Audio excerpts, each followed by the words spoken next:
Magandang araw sa'yo. May inihanda kaming mga CP mula sa aklat na Holding the Rope Together. At ang goal natin ngayon, simple lang, sisirin natin ang isang ideya na baka magpabago ng pananaw mo. Hindi lang sa misyon pero pati na rin sa trabaho, sa buhay. Naitanong mo na ba sa sarili mo kung bakit sa dami ng passion, ng strategy, ng resources na binubuo sa isang bagay, parang may hidden crisis pa rin? Oo, parang may mali. Isang krisis ng burnout, no? Kung saan yung mga pinaka-passionate na tao, sila pa yung unang nauubos. Ayon sa material na ito, yung problema wala sa dedikasyon. Ang problema raw ay nasa sistema. Isang sistemang bali. Halika, buksan natin to. Ang pangunahing argumento nung aklat, prangka lang eh. Sinasabi niya na yung modernong kultura, lalo na sa misyon, ay sobrang nakatuon sa iisang tao, sa tinatawag niyang goer. Yung bida. Yung bida, yung ipinapadala sa frontline. At dahil lahat ng spotlight ay nasa kanya, napapabayaan, nababaliwala yung iba pang mahalagang papel. Yung mga sender na sumusuporta, yung mga intercessor na nananalangin, mga coach na gumagabay, At yung community mismo. lalo na yon, yung lokal na simbahan na dapat sana'y pundasyon ng lahat. Ang resulta, isang sistemang mukhang malakas sa labas pero sa totoo lang napakarupok. Sige, himayin natin yung hero model na yan. Kasi sa tingin ko, relatable to sa maraming aspeto ng buhay. Ito yung ideya na may isang superstar na sumasalo ng lahat, di ba? Tama. Siya yung bida, siya yung sentro. Parang pamilyar, no? Ito yung nangyayari sa mga group projects sa school. Oo, totoo yan. Yung may isang member na sinasalo lahat kasi iniisip niya, mas mabilis kung ako na lang gagawa. Tapos sa dulo, siya rin yung galit at pagod na pagod. Ganyan-ganyan yung epekto nun. Eksakto. At dinetalye yan ng source. May tatlong malinaw na epekto raw. Una, para dun sa hero o goer, yung pressure lumilipat. Mula sa pagiging tapat, yung tinatawag na abiding, papunta sa pagpe-perform. Performance-based na? Oo, kailangan may resulta kang maipakita, kailangan may numbers kang maireport. Nagiging performance-based yung calling mo. Okay. Pangalawa, para sa community na nagpapadala, nagiging transactional na lang. Tagapondo na lang sila, parang ATM. Sa halip na maging lugar ng tunay na paghubog o formation. At pangatlo, yung panalangin na dapat sana makina ng lahat, nagiging accessories na lang, optional na add-on. Okay, dito nagiging interesante. Itong hero model, bagong problema ba to or luma na? Ayon sa source, napakaluma na. Kinumpara niya ito sa isang kwento sa Biblia, sa Exodus chapter 18. Tandaan natin yung sitwasyon ni Moses. Kalalabas lang nila ng Egypt, nasa disyerto sila. Milyon-milyong tao. Milyon-milyon. At lahat sila umaasa sa kanya para sa lahat. Mula sa pag-aaway ng magkapitbahay hanggang sa malalaking desisyon. Sinubukan niyang suluhin lahat. Mula umaga hanggang gabi, nakaupo siya para dinggin ang lahat. Teka. Pero parang, di ba si Moses yun? Siya yung pinili ng Diyos. Exactly. So, hindi ba't yun talaga ang calling niya? Na dapat lang na akunin niya lahat yun. At yan mismo yung common misconception na tinutumbok ng aklat. Kasi dumating yung biyena niya, si Jethro, at sinabi sa kanya, mali ang ginagawa mo. Wow. Ang sabi ni Jethro, literal na mauubos ka at mauubos din ang mga taong ito. Hindi niya sinabing iwanan ni Moses ang calling niya. Ang payo niya ay magtayo ng isang sistema. Mag-delegate ka. Ipamahagi ang trabaho. Oo, maghanap ka ng mga taong may kakayahan at ituro mo sa kanila kung paano mamuno para hindi lahat ng bigat ay nasa balikat mo. Ang punto ng source ay ito, kapag yung passion mo gaano mang kadalisay ay hindi sinusuportahan ng isang matibay na estruktura ng shared responsibility. Yung passion mismo ang sisira sa'yo. Yung passion mismo ang magiging sanhi ng pagbagsak mo. Grabe. So yung passion pwedeng maging lason kung walang tamang sistema? Okay. Kung itong hero model na to ay recipe for disaster, ano naman daw yung solusyon na inaalok? Dito na pumapasok yung konsepto ng isang missional ecosystem. Ecosystem. Oo. Huwag mong isipin na parang corporate structure ha, or org chart. Isipin mo ito na parang natural na kapaligiran. Isang gubat o isang coral reef, kung saan bawat organismo, gaano man kaliit, may mahalagang papel at konektado sa lahat. Okay. So, hindi lang ito tungkol sa mga roles. Tungkol ito sa relasyon. Sa relasyon, sa pagitan ng mga roles na yon. At sa ecosystem na to, hindi na lang goer ang bida. Pantay-pantay na ang halaga ng lahat. Pantay-pantay at interdependent.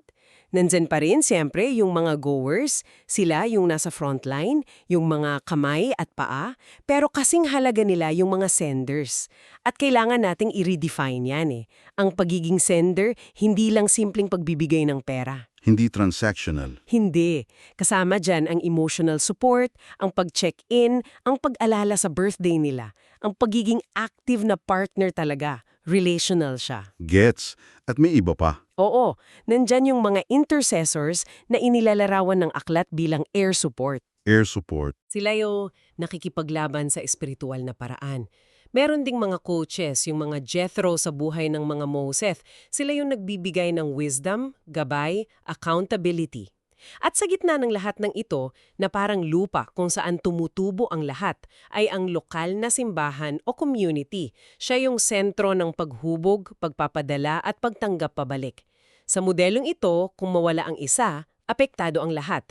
Alam mo, ang ganda pakinggan yan in theory.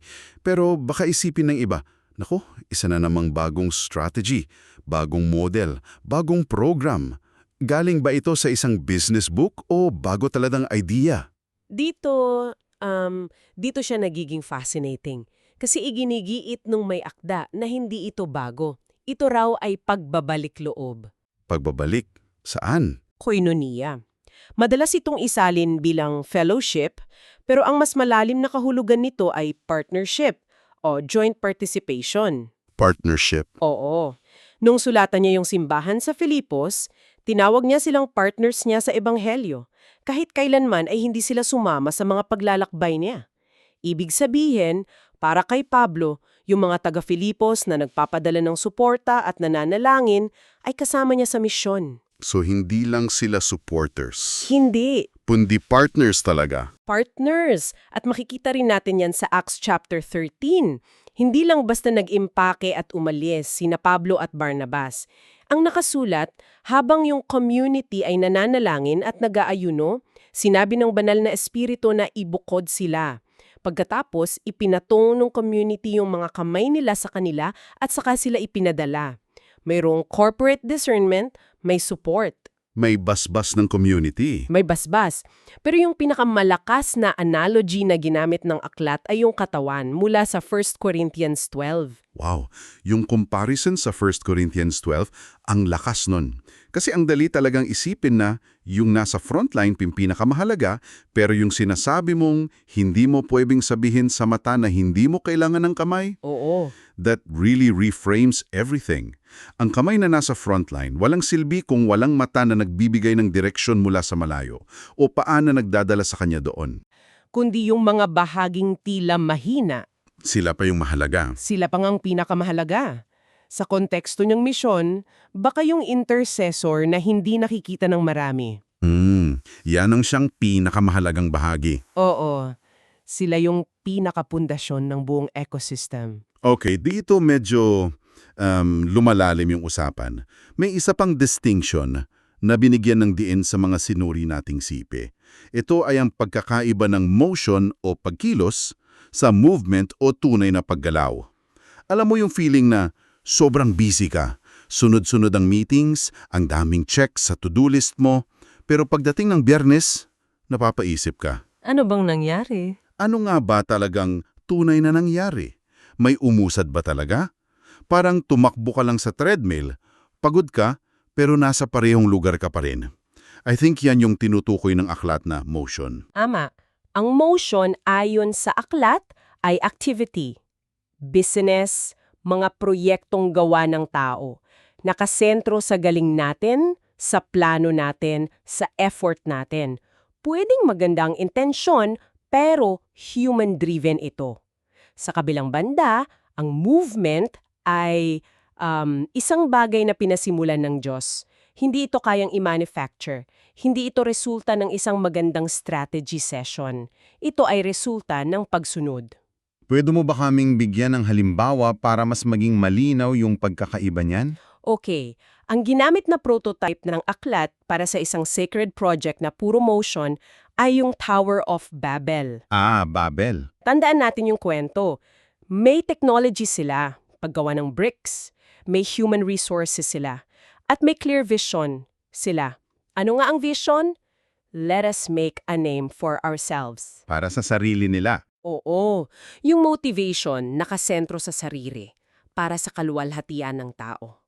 Ambitious, episyente, pero nakaugat sa human initiative, hindi sa divine calling. Yun daw yung template ng maraming proyekto na nauuwi sa burnout.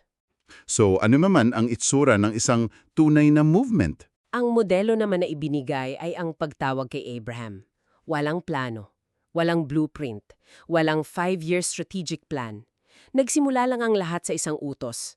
Umalis ka sa iyong bayan at pumunta ka sa lupa yung ituturo ko sa iyo. Grabe, walang detalye. Walang infrastructure, walang army. Ang dala lang niya ay isang pangako mula sa Diyos.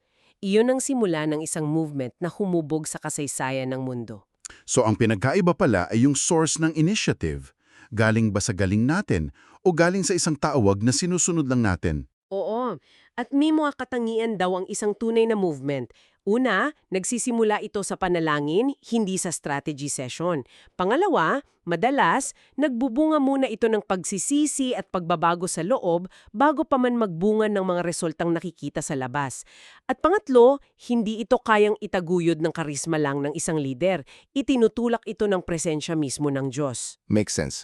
Kapag napagkakamalan nating movement ang mga proyektong puro motion lang, ang resulta ay burnout, pagkontrol sa halip na pagtitiwala, at pag-focus sa image imbes na sa integridad. Nagiging pagod ang kaluluwa kahit na maraming nagagawa.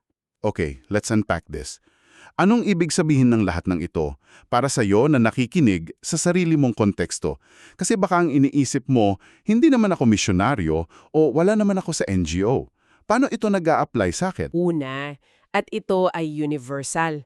Binabago nito kung paano natin sinusukat ang tagumpay sa corporate world, sa eskwelahan, kahit sa pamilya. Madalas ang sukatan natin ay numero, di ba? Sales targets, grades, kita. Laging quantifiable. Laging quantifiable.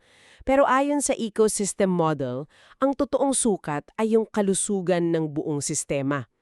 At may dalawang klase ng markers na binigay ang source. Ang una ay relational markers. Ano ang mga halimbawa niyan? Ito yung mga tanong na mayroon bang malalim na mentorship na nangyayari? O lahat ba ay professional lang? Nagtutulungan ba ang mga leader o may hidden competition at politika? Mayroon bang tunay na accountability kung saan pwedeng magsabi ng totoo nang walang takot? Yan yung mga bagay na hindi mo malalagay sa isang spreadsheet. Pero yan ang nagpapatunay kung malusog ang isang organisasyon. At ang pangalawa, Ang pangalawa ay spiritual markers. At huwag kang matakot sa salitang spiritual. Ang ibig sabihin lang nito ay yung mga bagay na may kinalaman sa karakter. sa pagkatao. Sa pagkatao, nakikita ba ang paglago sa pagpapakumbaba, pagtitiis at integridad ng mga taong involved? O pagkatapos ng isang taon, puro pagod, cynicism at yabang ang lumalabas? Ang tunay na tagumpay ay hindi lang yung what we do, kundi who we become in the process. Pangalawang practical na implikasyon, ito yung konsepto ng shared infrastructure. Maganda yung pakinggan. Pero sa totoong buhay, di ba may competition for funding? Di ba may kanya-kanyang brand na kailangang protektahan? Oo. Ang pag-share ng resources, hindi ba't parang pag-amin na di mo kaya mag-isa? Which could look like weakness. At yan mismo yung paradigm shift na itinutulak ng aklat. Ang paglipat mula sa isang scarcity mindset kung saan nag-aagawan tayo sa limitadong resources. Patungo sa isang abundance mindset. Oo, na naniniwalang may sapat para sa lahat kung magtutulungan tayo. Mula competition patungong collaboration. Yung halimbawa na binigay sa aklat ay tungkol sa 3 NGO sa isang syudad. Pare-pareho silang nagbibigay ng tulong. Okay. Napansin nila na may kanya-kanya silang bodega, sasakyan at logistics team. Doble-doble, triple-triple ang gastos. Which is very inefficient. Very inefficient. Kaya nag-usap sila at gumawa ng isang radical na desisyon. Pagsasamahin nila ang kanilang mga back-end operations. Wow, okay. Gagawa sila ng isang shared warehouse, isang shared delivery system. Nung una may takot.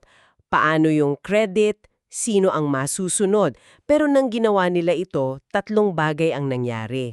Una, bumaba ng malaki ang kanilang operational costs. Expected yon. Pangalawa, mas naging mabilis at episyente ang pagdating ng tulong sa mga tao. At pangatlo, at ito ang pinakamahalaga, lumalim ang relasyon at tiwala nila sa isa't isa. Ipinapakita nito na ang pagbabahagi ay hindi kahinaan, kundi katalinuhan at pagsunod sa disenyo ng isang katawan. So, sa pagtatapos ng ating pag-uusap, ang nilakbay natin ay isang malaking pagbabago ng pananaw, no? Oo, malaki. Mula sa kwento ng mga magigiting na hero na sinusubukang buhatin ang mundo ng mag-isa, patungo sa isang komunidad na sama-samang humahawak sa lubid, kung saan bawat hibla ay mahalaga. Ang pag-alis sa hero model ay hindi pagbabawas ng passion. Sa halip, ito ay pagpapalalim ng pag-unawa na ang tunay na lakas ay hindi nagmumula sa isang taong may superpowers, Tama. kundi sa isang katawan na konektado, nagtutulungan at umaasa sa isa't isa. Bilang pangwakas na kaisipan para sa iyo, heto ang isang tanong na iiwan namin. Hindi ito direktang sinagot sa mga CP, pero eto yung natural na kasunod ng lahat ng napag-usapan natin. Kung ang pinakamalaking hadlang sa misyon, sa proyekto, o kahit sa paglago ng pamilya mo ay hindi yung mga kalaban sa labas, Okay? kundi yung mga pader sa loob. Kundi ang sarili nating mga silo o pagkakanya-kanya sa loob.